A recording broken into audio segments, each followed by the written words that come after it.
Shalom saudara dikasihi Tuhan. Kiranya Tuhan memberkati Bapak Ibu seluruh para pendengar dimanapun berada. Pengantar tidur pada saat hari ini saudara, kita yang membahas perselisihan Paulus dan Barnabas yang berdampak besar bagi Injil. Kita baca dalam Kisah Para Rasul 15 ayat 39 sampai 40. Hal itu menimbulkan perselisihan yang tajam, sehingga mereka berpisah, dan Barnabas membawa Markus juga sertanya berlayar ke Siprus. Tetapi Paulus memilih Silas, dan sesudah diserahkan oleh saudara-saudaranya itu kepada kasih karunia Tuhan. Paulus dan Barnabas adalah teman baik dan mitra pelayanan. Barnabas mengenal dan dekat dengan Paulus sejak masih muda. Lalu mereka pun menjadi teman seperjalanan untuk misi pertama mereka. Roh Kudus bekerja memimpin keduanya dalam sebuah perjalanan pemuritan dan perintisan gereja yang pada masa itu penuh dengan rintangan. Ketika waktunya tiba untuk perjalanan misi kedua, masalah pun muncul. Barnabas berencana untuk kembali mengajak sepupunya Yohanes Markus. Dengan tegas Paulus pun menolak anjuran Barnabas. Paulus tidak mau melakukan perjalanan misi kedua ini dengan seseorang yang mudah menyerah. Karena di perjalanan misi pertama, Yohanes Markus yang ikut serta justru memilih menyerah ketika keadaan semakin sulit. Sementara Barnabas di sisi lain justru melihat potensi besar yang ada di dalam sepupunya itu. Dia ingin mengasihi dan mendorong Yohanes Markus terlibat dalam pelayanan yang berdampak. Karena dia tidak mau membuat Yohanes Markus menyerah dengan iman dan potensinya. Perbedaan pandangan ini pun membuat Barnabas dan Paulus harus berpisah. Ini sangat menarik, perselisihan serius antara dua orang beriman, Paulus dan Barnabas, membuat keduanya harus berpisah dan melakukan pelayanan masing-masing. Kenapa kisah ini ada di dalam Alkitab? Apakah kisah ini bertujuan untuk menunjukkan bahwa di antara orang-orang percaya juga pasti akan terjadi perselisihan? Perselisihan di tengah hidup orang Kristen. Apa yang bisa kita pelajari dari kisah Paulus dan Barnabas membantu kita untuk memahami pergumulan orang-orang percaya saat ini. Kita bisa memetik beberapa pelajaran di antaranya. Yang pertama, kehidupan dan pelayanan tak lepas dari kritik. Perseteruan tentang Yohanes Markus bukanlah masa dosa atau amoralitas. Gak ada ayat Alkitab harus khusus yang menyampaikan kalau mereka harus membawa dia atau tidak. Itu adalah kritik pelayanan dan Barnabas juga. Paulus tidak punya cara pandang yang sama soal situasi tersebut. Perseteruan tentang Yohanes Markus bukanlah masalah dosa atau amoralitas. Gak ada ayat Alkitab khusus yang menyampaikan kalau mereka harus membawa dia atau tidak. Itu adalah kritik pelayanan. Dan Barnabas juga Paulus tidak punya cara pandang yang sama soal situasi tersebut. Mereka sama-sama punya pandangan masing-masing yang sama bagusnya bukankah hal ini sama seperti yang kita alami di tengah gereja atau sesama Kristen? Kamu mungkin berpikir kalau kamu benar 100%. Begitu juga dengan teman seimanmu yang lain. Yang kedua, seringkali kita berjuang untuk menemukan keseimbangan yang tepat antara kasih dan kebenaran. Paulus adalah orang yang sangat radikal terhadap kebenaran. Karena itulah dia berpikir, jika kebenaran Injil tidak pantas menghadapi resiko karena orang yang mudah menyerah. Sementara Barnabas adalah sosok yang sangat pengasih.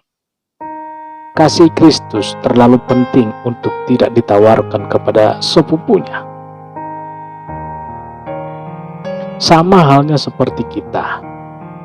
Di dalam hidup ini, kita seringkali berada dalam dilema, pilihan antara kasih dan kebenaran. Dan kita membutuhkan kedua-duanya. Yang ketiga, orang percaya bisa tidak sepakat tanpa merasa kepahitan atau menjadi musuh.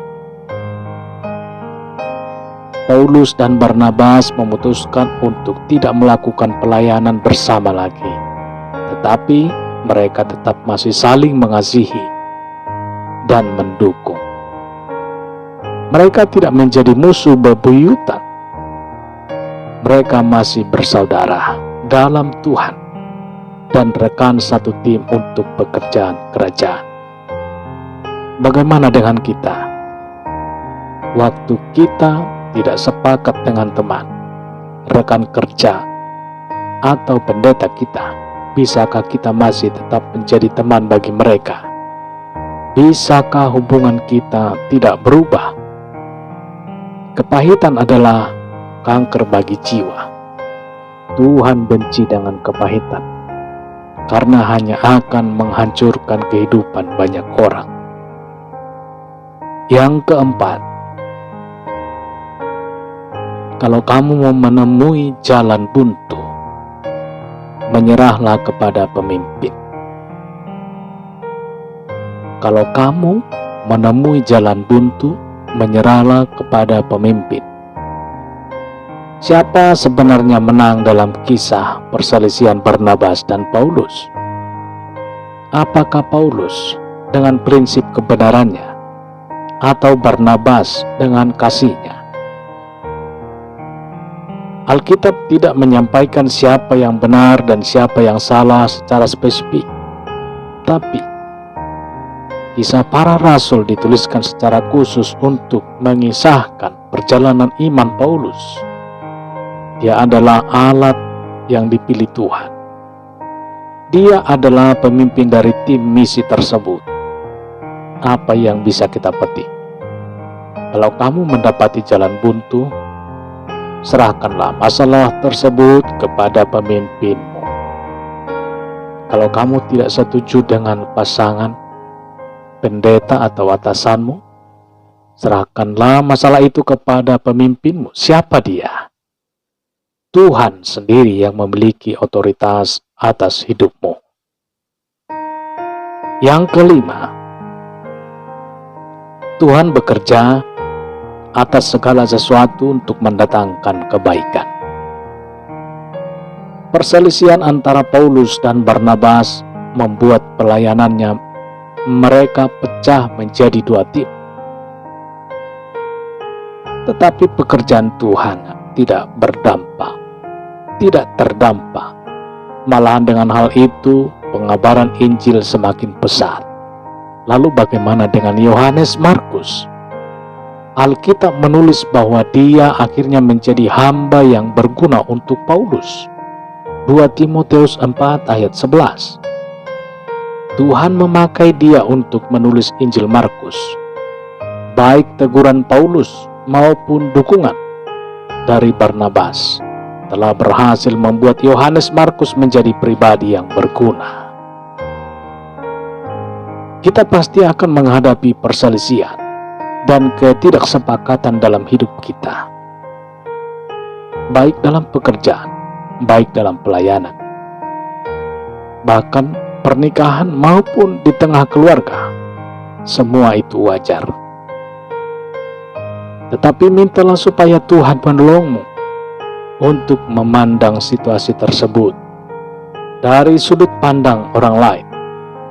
Mintalah supaya Tuhan menolongmu untuk mengembangkan keseimbangan yang sehat antara kasih dan kebenaran. Jangan biarkan hatimu menjadi pahit. Sesama orang percaya bisa tidak saling sepakat, tetapi bukan berarti harus saling membenci.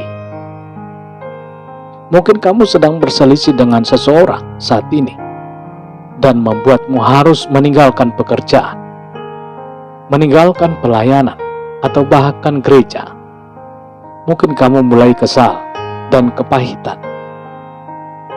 Akuilah apa yang kamu alami saat ini dan minta kerendahan hati dari Tuhan, supaya kamu bisa memperbaiki hubunganmu dengan orang lain, sehingga kasih dan kebenaran Tuhan tetap tinggal di dalammu. Puji Tuhan, saudara. Demikian bacaan firman Tuhan pada saat hari ini. Tuhan Yesus memberkati. Selamat beristirahat. Sampai jumpa dalam kesempatan berikutnya. Haleluya. Amin.